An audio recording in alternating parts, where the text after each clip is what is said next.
بسم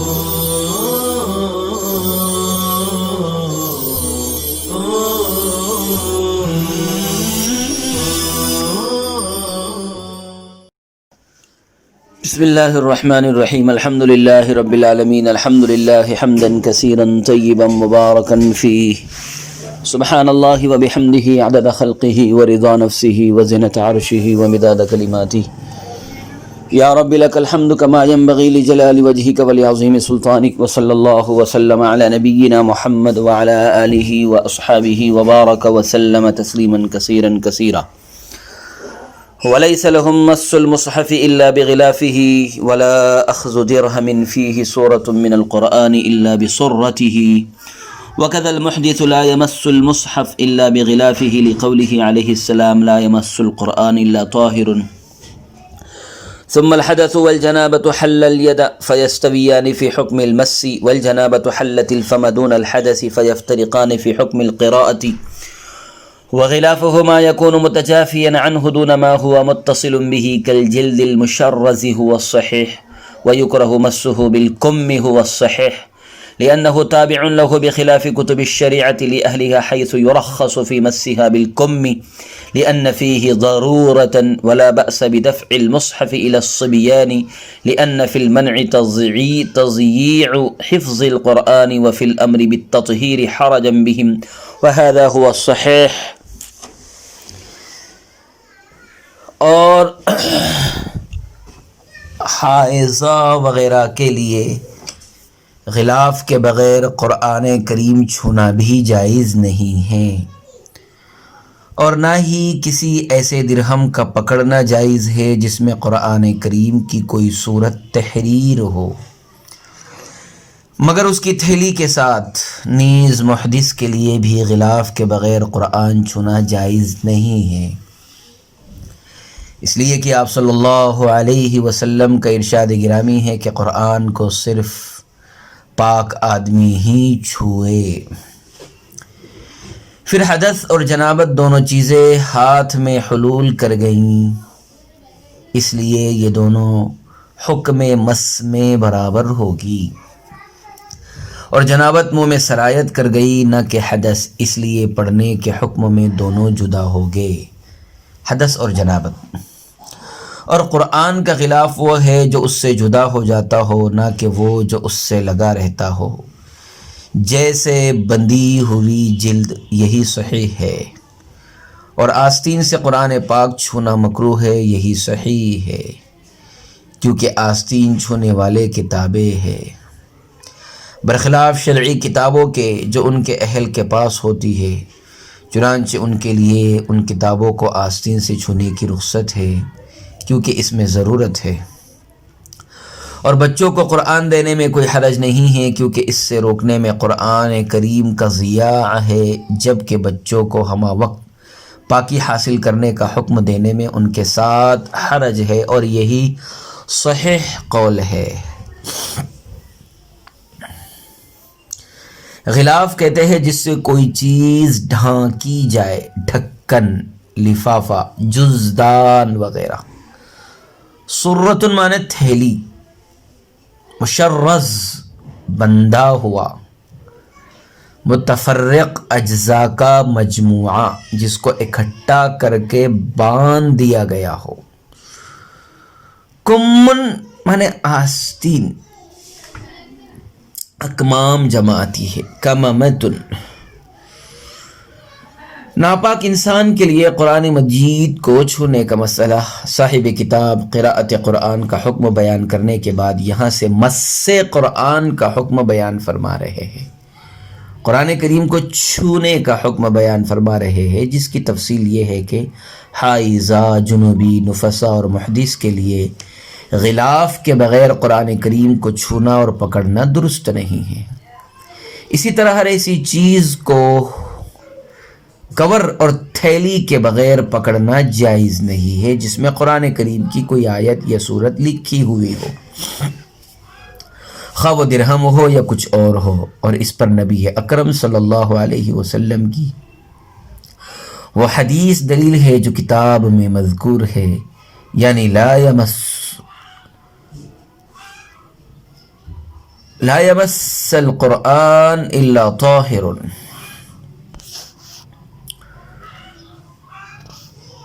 لا يمس القرآن إلا طاهر،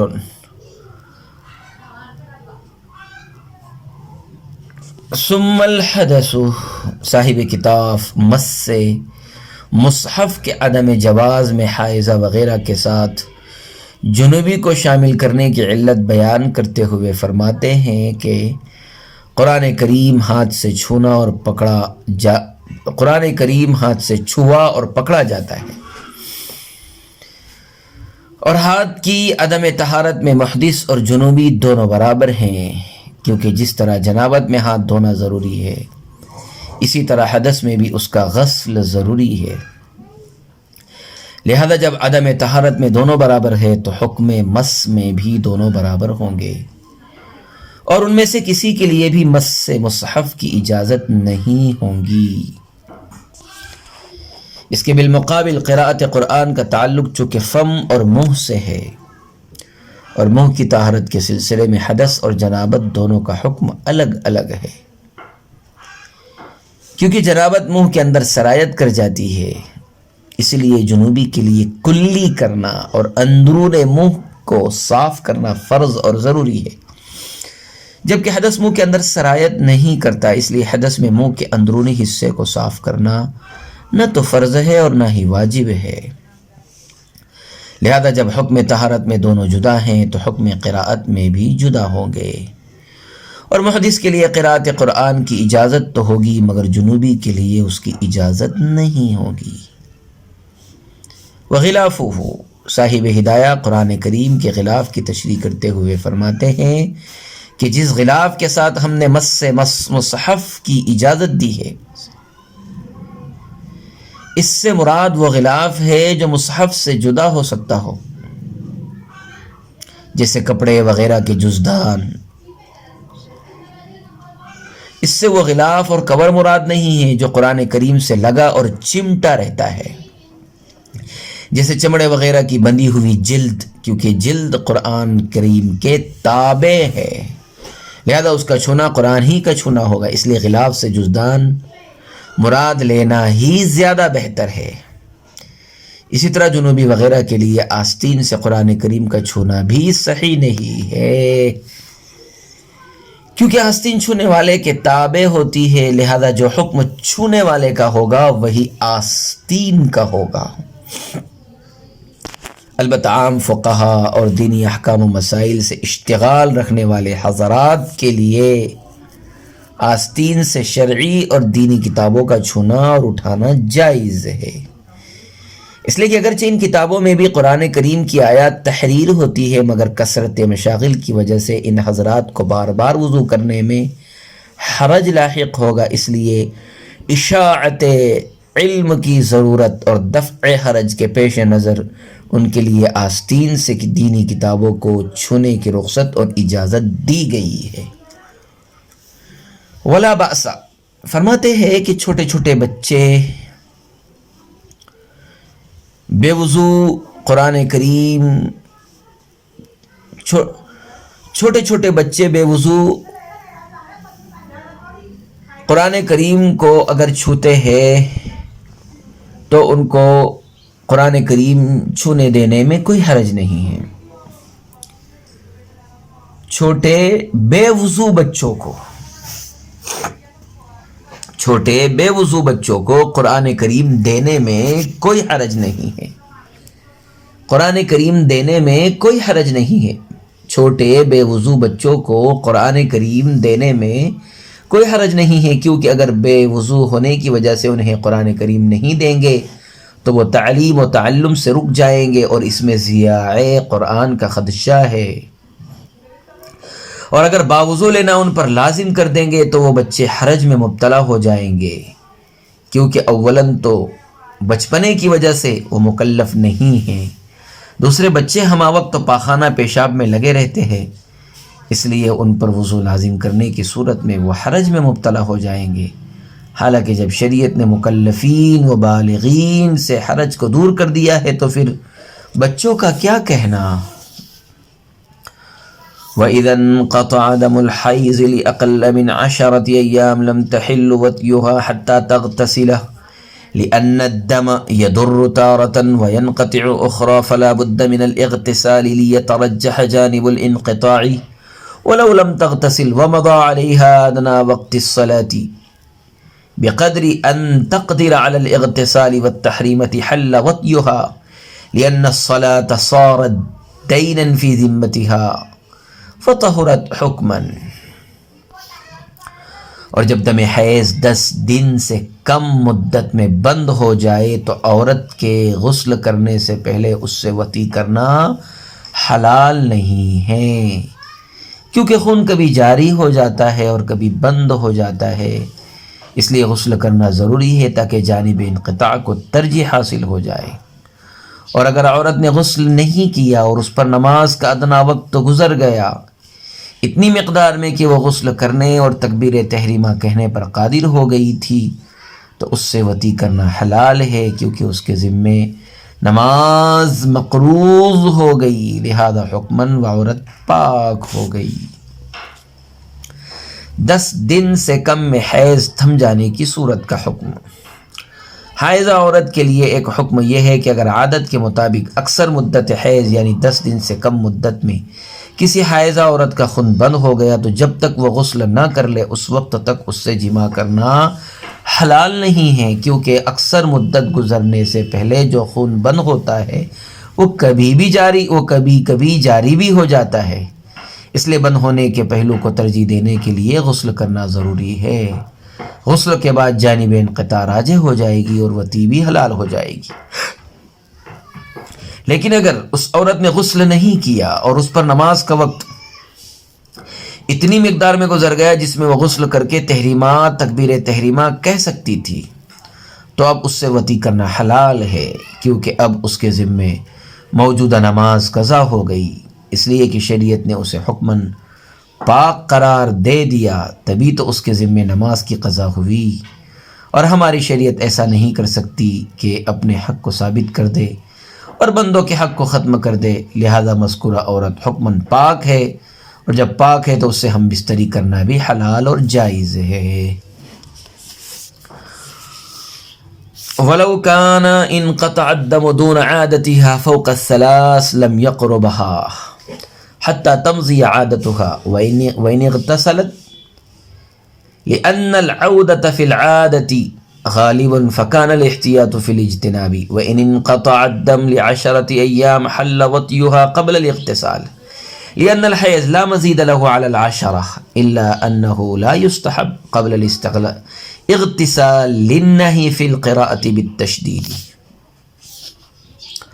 اور اگر خون حائضہ عورت کی عادت سے کم اور 3 دن سے زیادہ مدت میں بند ہوا تو اس کی عادت کے ایام گزرنے سے پہلے شوہر اس سے جماع نہ کرے اگرچہ وہ غسل کر لے، کیونکہ عادت کے دوران خون کا واپس آنا غالب ہے، اس لیے اجتناب کرنے ہی میں احتیاط ہے. اور اگر خون 10 دن پر بند ہوا تو غسل کرنے سے پہلے بھی اس سے وطی کرنا حلال ہے، کیونکہ 10 دن سے زیادہ حیض نہیں آتا. البتہ غسل کرنے سے پہلے وطی کرنا مستحب نہیں ہے، اس ممانعت کی وجہ سے جو یطہرن کو تشدید پڑھنے کے متعلق وارد ہوئی ہے. عزیز بچوں، عادت سے پہلے اور بعد خون رکنے کی صورت کے احکام. اس سے پہلے عادت کے موافق خون بند ہونے کا بیان تھا. یہاں سے یہ مسئلہ ہے کہ اگر کسی خاتون کا خون اس کی عادت سے کم اور 3 دنوں سے زائد مدت میں بند ہو جائے، مثلا کسی عورت کی عادت 6 دن خون آنے کی ہے اور 4 ہی دن میں اس کا خون بند ہو گیا، تو اس صورت میں حکم یہ ہے کہ ایام عدت گزرنے سے پہلے اس سے ہم بستری نہ کی جائے، خواہ وہ کتنے بھی اہتمام سے غسل وغیرہ کر لے، کیونکہ ابھی اس کی عادت کے ایام باقی ہیں اور ایام عادت میں اکثر خون لوٹ کر آتا ہے، اس لیے ایام عادت کے گزرنے سے پہلے وطی نہ کرنے میں ہی احتیاط ہے. البتہ اگر 10 دن مکمل ہونے کے بعد کسی عورت کا خون بند ہو گیا تو اس صورت میں غسل سے پہلے بھی وطی کرنا جائز ہے، کیونکہ 10 دن حیض کی اکثر مدت ہے. لہذا یہ بات طے ہے کہ اول تو اب خون نہیں آئے گا، اور اگر آئے گا بھی تو وہ دم استحاضہ ہوگا، اور دونوں صورتیں مانع وطی نہیں ہیں، لہذا اب وطی کرنے کی گنجائش ہے۔ لیکن پھر بھی نظافت اور طہارت کا تقاضا یہ ہے کہ اس صورت میں بھی عورت کے غسل کرنے کے بعد ہی وطی کی جائے، صحبت کی جائے، مجامعت کی جائے، کیونکہ قرآن کریم میں ایام حیض کے دوران وطی سے ممانعت کے متعلق جو آیت وَلَا تَقْرَبُوهُنَّ حَتَّى يَطَّهُرْنَ ہے، اس میں یطہرن کو مشدد بھی پڑھا گیا ہے، اور مشدد پڑھنے کی صورت میں مطلب یہ ہوگا کہ جب تک عورتیں اچھی طرح پاک نہ ہو جائے ان سے جماع نہ کرو، اور اچھی طرح پاک ہونے کا مطلب یہی ہے کہ خون بند ہونے کے بعد عورت نہا دھو کر فریش ہو جائے، اس کے بعد ہی صحبت اور وطی کی جائے۔ مطلب یہ ہے کہ یطہرن والی قراءت کو غسل پر محمول کیا ہے، مطلب خون بند ہونے کے بعد میں غسل کر لے، اس کے بعد میں صحبت اور وطی کر سکتے ہیں۔ خوب طہارت کا مطلب یہی ہے کہ غسل ہونے کے بعد میں قربت اور صحبت کی جائے۔ وصلی اللہ وسلم علی نبینا محمد وعلی آلہ واصحابہ وبارک وسلم تسلیما کثیرا کثیرا۔